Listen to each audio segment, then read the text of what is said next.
So, Peh Linde, I just wanted to ask about your personal story with singing bowls and Mm-hmm. your journey with them. Okay. So, as in the how I came to learn the singing bowls. Right. Okay. Okay. Oh, so I actually I still am a music producer, and I've Hmm. been doing music production for more than 10 years. And I think it was after I started meditating in 2020 that my music jobs just got less commercial and more spiritual in nature. Hmm. So, for example, I would be asked to compose for a drum group, like a really energetic drum group. They'll ask me to compose, Pei can you compose us something Zen for the tongue drum, that kind of stuff. Right. And subsequently, I was also invited to go on a show. So I had to do the sound design for it. And then for one segment, there was like a singing bowl segment. Hmm. And that was how I actually met my singing bowl teacher. Wow. Okay. Yeah. So what I observed was I really felt that that was like the best show that I had to do because for the segments that weren't mine, for the singing bowl segment, I could just lie down and just enjoy it. And I started seeing visions. I felt my body was so relaxed. Hmm. Like my soul was just so relaxed. And I was like, wow, it planted a seed in me. And I actually set the intention that, okay, someday I'm going to learn this. Wow. Yeah. And so that happened last year. Yeah. That's an amazing story. So, how's your journey taken root for the past year? What have you gotten up to in relation with your singing bowl practice? So I actually got certified, Hmm. and my teacher's teacher came down from Nepal to Singapore to actually certify us. And we learned a lot about the singing bowls and how to use them to actually foster well being in people. Right. And yeah, so many things work together. And last year, I actually sold my apartment in Singapore and started traveling full time with the Wow. singing bowls. Yeah. And I just started doing sound healing for people wherever I go. Like I'll just talk about them with people that I meet on the streets and stuff. And there are certain places where I visit that I will feel that somehow the energy doesn't really feel right here. And I will just Hmm. feel an urge to play the singing bowl. So I'll just stop and just start playing. Wow. Yeah. So that's what I've been doing for about 7 months now. Hmm. Mm-hmm. Very interesting. I wanted to ask more about energy not feeling right in some place. So, how does that exactly feel for you? Like, do you sense like certain emotions or certain feelings arise, and what happens after that? So usually I would feel it in my chest area. Okay. Like I would feel it as some sort of I feel a little suppressed, a little repressed, and I don't really feel like the normal me that is usually quite cheerful. Right. And yeah, so after playing the singing bowl, I mean, of course, I am healing myself in the process, Hmm. but in many places, I actually feel that the energy of the place becomes more light in a way. I see. Yeah. And of course, that, you may say it is very subjective, Hmm. but I'm very attuned to sound as I've been doing music and sound for a very long time. And I observed that the singing bowls sound different in different locations, in different Hmm. places. And they sound different before and after, for example, a singing bowl session. Okay. Yeah, and they sound different after, like, I feel that there's an energy clearing that happened. Yeah. So for example, how does it sound different? The sound can actually, like, for one hit, it can last longer. That's Right. one. And the sound of it can actually sound more vibrant or even happy, like a happy tone. Right. Yeah. And there are, in certain places, I would hit the bowl and the sound just dies off very quickly. It is Right. as though the energy there is very dense and it traps the sound in a way. Yeah. Wow. That's very interesting. I've heard a lot about energy blockages and people feeling certain emotions arise in places that they've gone to. And it's a very interesting phenomenon. I think most people ascribe it to physical needs or biological desires, but I think the question of energy has become something that's become more popular, I think, in recent times. Mm-hmm. And many people do that through meditation, through sound healing in some way, such as mantras.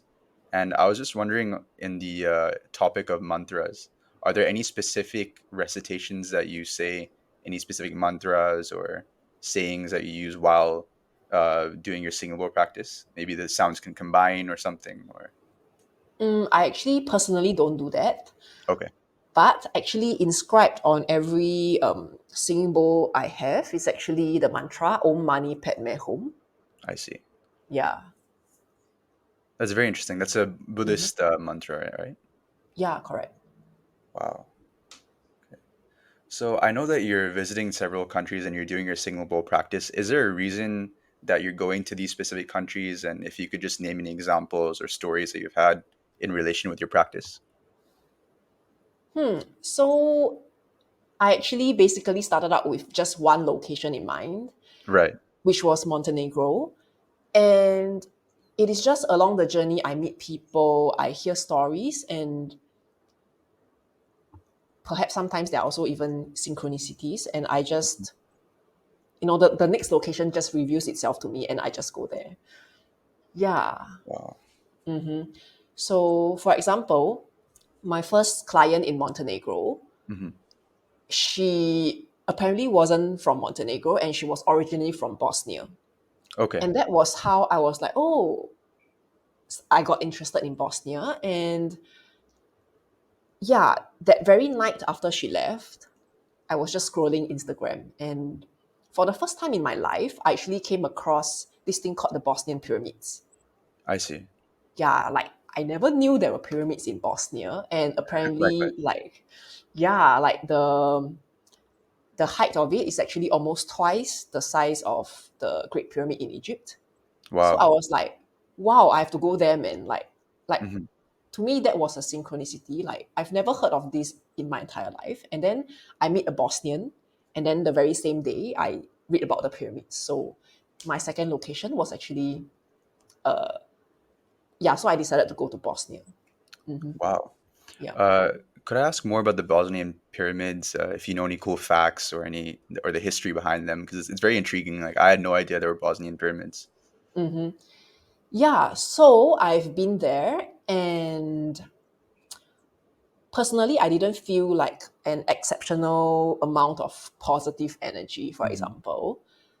But I do believe that the it's an archaeological site that is very old.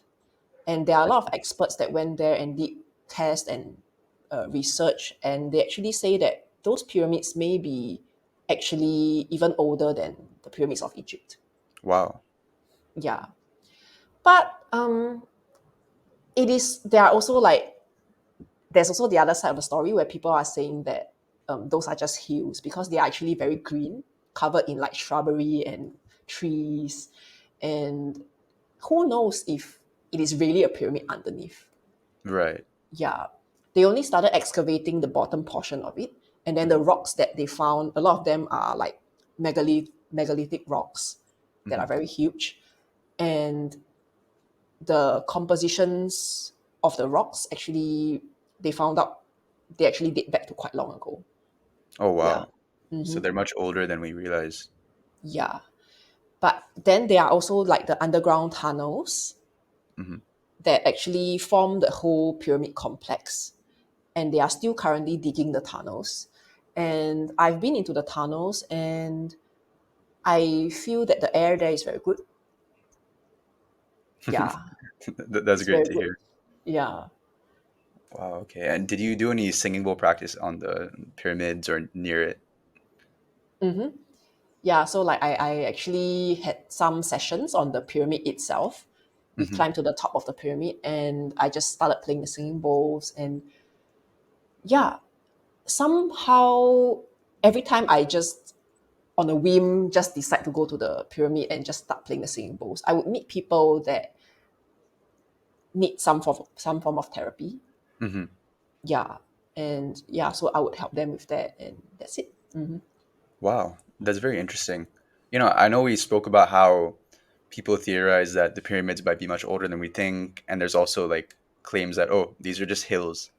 And I wanted to just tie that even into the singing bowl practice. Like we've spoken about energetic removals, mental health and well-being benefits. There's always this question between science and spirituality about the placebo effect. Hmm. Is what is benefiting us actually happening, or is it something that we're assuming is happening? And I Hmm. just wanted to ask you about the placebo effect regarding the singing bowl practice. Is it something much deeper than we realize to do with energy, or is it mainly just to do with what we think is happening to us, if that makes sense? Hmm. So personally, that's my opinion, but I feel that it is definitely something to do with energy. Right. And there are a lot of things that, so for example, the earth was round before science discovered it to be round. Yeah. And so, yeah, similarly, it may not be even proven scientifically Hmm. that everything is energy. But I mean, Right. that is also kind of proven, right, in a sense, but it is just like we are not really sure. Hmm. Mhm. As to how everything really works. But so I've actually collected stories. I was skeptical like everyone else, and I was a music person, and I was also very new to the world of energy. And yeah, I questioned a lot.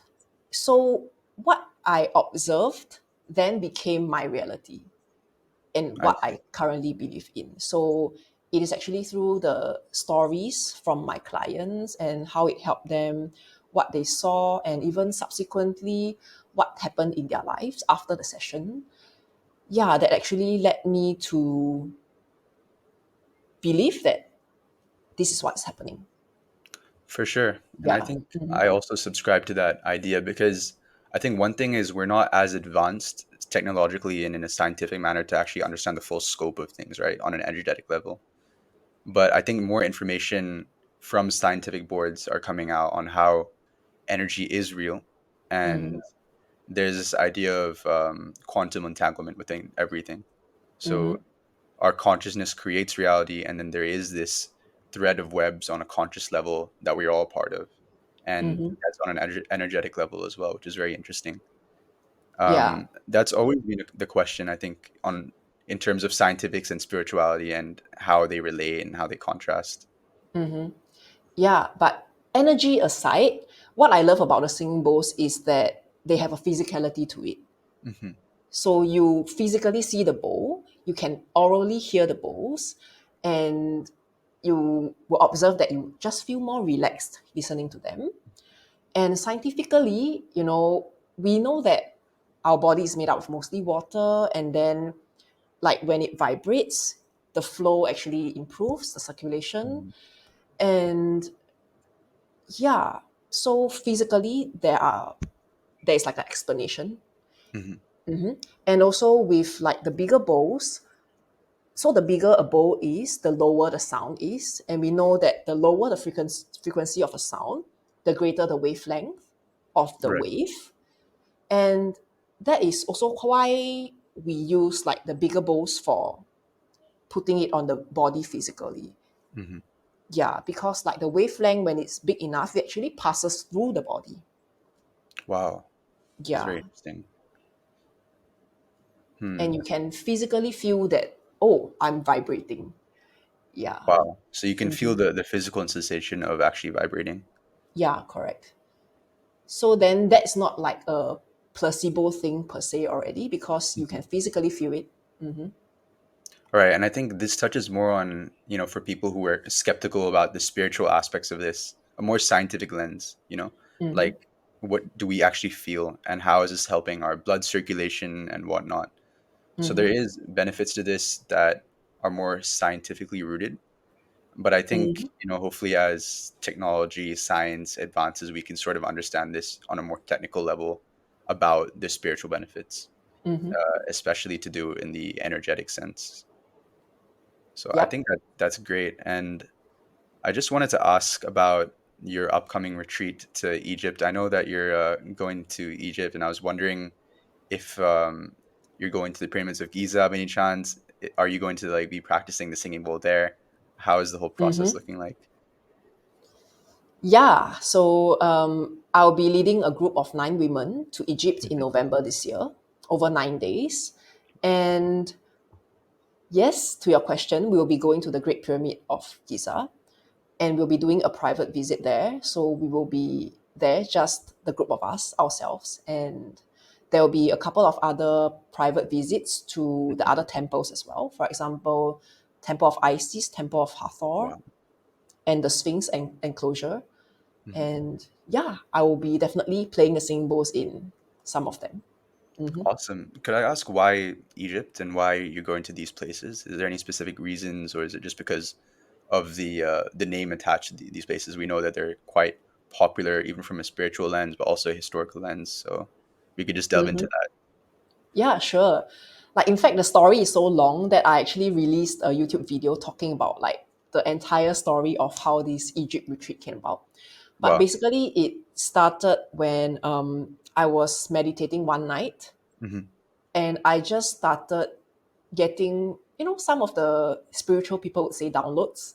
Right. And then, yeah, I saw snapshot after snapshot of like Egypt. So the locations in Egypt, the people, like rather the ancient people, or yeah, perhaps even certain beings, Hmm. items that were from Egypt. And yeah, subsequently, I also saw many other visions during meditation.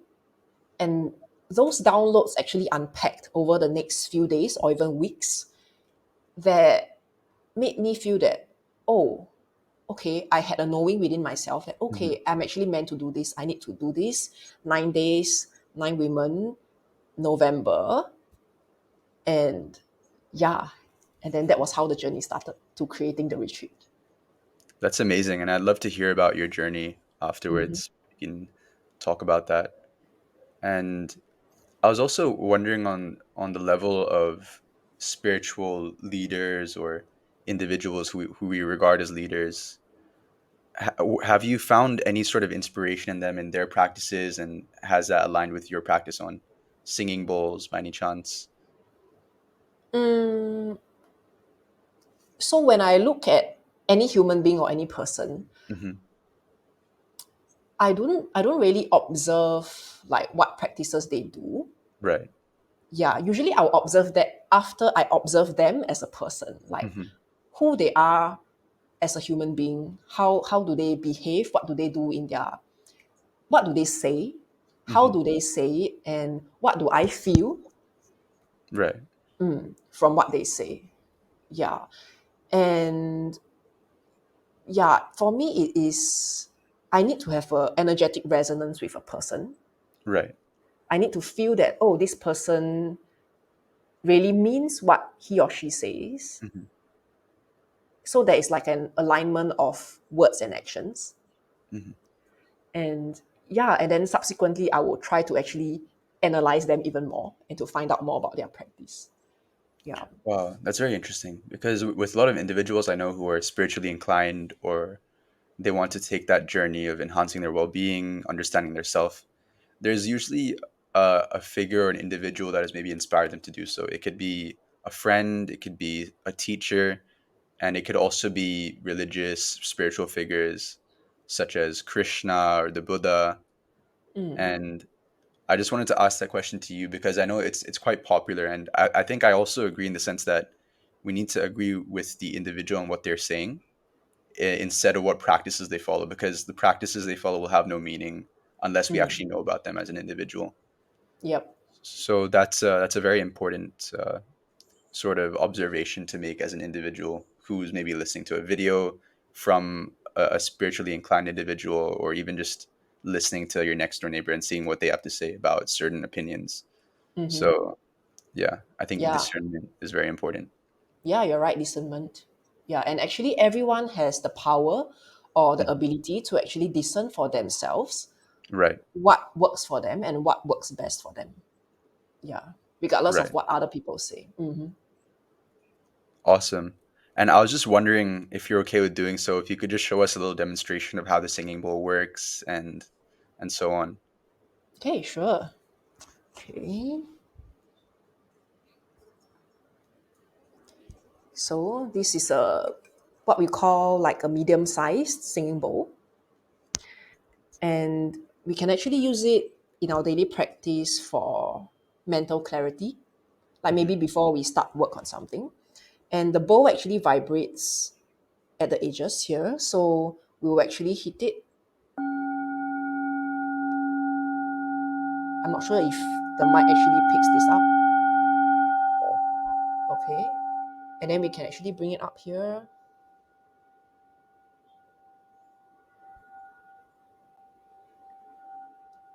So actually by following the sound of the bowl, we are bringing ourselves to the present moment. Mhm. So we are not thinking about what someone has said to us in the past, what hurts have been caused to us in the past, or we are not worrying about the future. We are just Mhm. brought back to the present moment. And that's where you actually gain a sense of clarity and focus. Yeah. Wow. Mm-hmm. And how can the average person incorporate this into their lives even? Is there a set number of times they should hit the bowl? They should practice with it? How does the regular person go about this? Mm-hmm. So there is no fixed rule as to Mhm. how you use it. I would say to actually so actually first and foremost, the kind of bowl that you use matters. Mhm. The sound that it produces matters. You know, there are some people that say that, oh, you just buy any bowl and it'll work.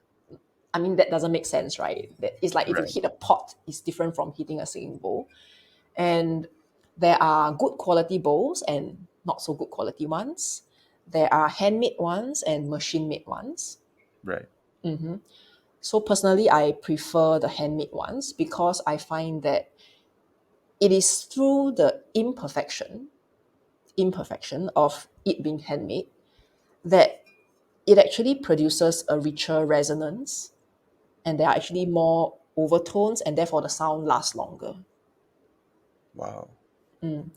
Yeah, so the bowl makes a difference, and how you hit the bowl matters because the sound, whether it's calming or it's like jarring, Mhm. whether it relaxes you or it makes you even more uh, irritable, yeah, Right. depends on the sound. So what I would say is if you have a singing bowl, just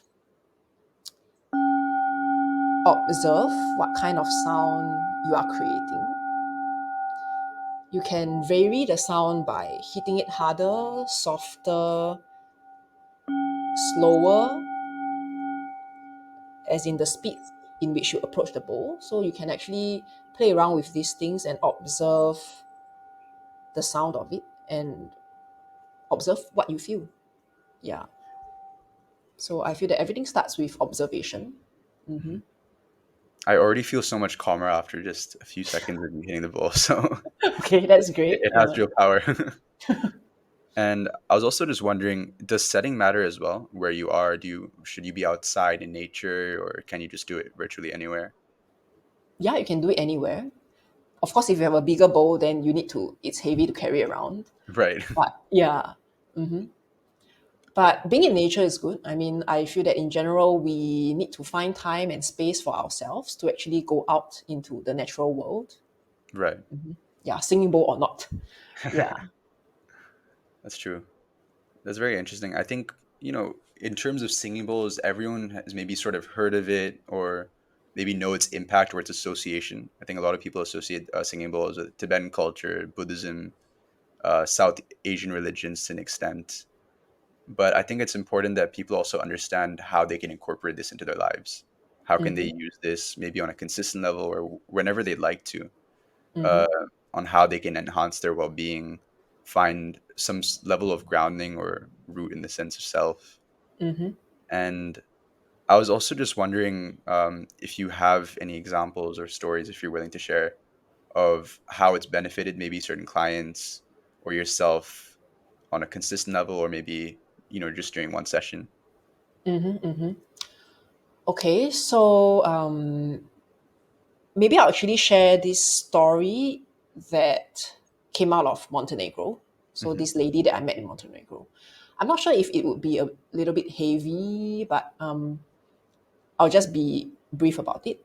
Sure. So what we found out was that she's 20 years old, and she actually shared with me that she has been sexually abused Oh dear. like a couple of months before I met her. Hmm.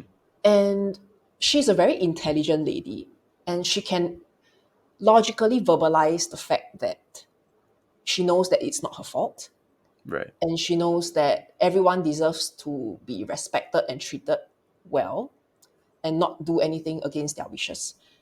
So logically, everything makes sense. But I felt that she was very repressed. Hmm. So she's actually the building manager of the apartment that I was living in. Okay. And every time when I pass by, I would actually say hi to her and ask her how's her day. That was before knowing her story. Hmm. And I observed that she didn't smile, like she has never smiled at me. She would talk about her day and she would be friendly, but Hmm. she never smiled. Or even when she smiled, it wasn't like a genuine one that reached the eyes, that kind of thing. Yeah. So, subsequently, we talked and she shared her story, and I actually did an aura cleansing for her. So, that was just like the first layer of a singing bowl session. And subsequently, she said that, oh, I feel my heart is very painful, like I cannot breathe, like it's very, I don't feel well, I cannot breathe, Hmm. it's very painful. Yeah. And then I actually also used some of our life coaching skills, that we learned in life coaching to get her to Right. describe, okay, what is it you are feeling, the texture of it, the color, the temperature, and then getting her to visualize like a light going through her and actually dissolving that thing. Yeah. So after that, she felt much better. Hmm. And I think that what she actually released was the feeling of guilt. Right. So sometimes logically we understand certain things, but subconsciously or emotionally, we are actually feeling a different way. And what the singing bowl, I think, helped was it actually relaxed her body, first and foremost. Right. Physically, her body was more relaxed. The body released certain tensions that she was, when you are trying to hide certain things, your body tenses up. So that tension was removed. And subsequently, the emotional baggage actually surfaced so that she was able to process it. I see. Yeah. And so, yeah, that really was the quite an important story to me personally as well, Hmm. because, initially when I started traveling, I thought that, oh, I just want to have fun, I just want to like see the world and experience many, many different things. But that incident made me so grateful that I Hmm. could be there to actually help her release that emotional baggage that she has carried with her. Right. Yeah. And even if I didn't do anything in that 3 months in Montenegro, just Hmm. meeting her and helping her with that alone has made the journey worthwhile. So, yeah, that was just one of the stories.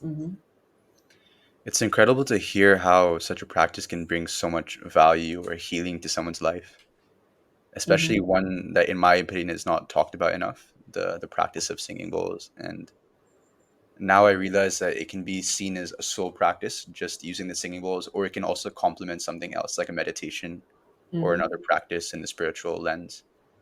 And I am very sorry to hear about what she went through, and it just shows how powerful this practice can be in general. So I think it's also kudos to you for bringing that value as well to her life and bringing that healing that is quite necessary.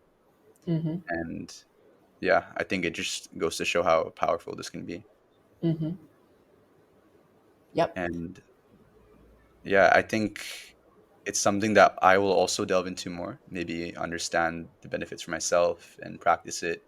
And I just wanted to say thank you so much for providing this information, providing your story Mm-hmm. and the benefits of singing bowl practice in general. And I just wanted to extend this even further to say if there is anything you would like to share to the community, maybe your social media, I will link everything down. But if there's anything that you wanted to update, maybe certain events that are happening in the future. Mm-hmm. Yeah, I'll leave like the links with you. And I'm also a life coach. So if there's Mhm. anyone that actually needs to go through certain issues or navigate certain transitions or changes in their life, yeah, and yeah, I'll be willing to actually get on a call and see how I can help. Awesome. Mm-hmm. Well, thank you so much, Peh Linde, and I Mm-hmm. hope you have a great rest of your day. And to the listeners watching, thank you for tuning in, and Mm-hmm. see you guys next time.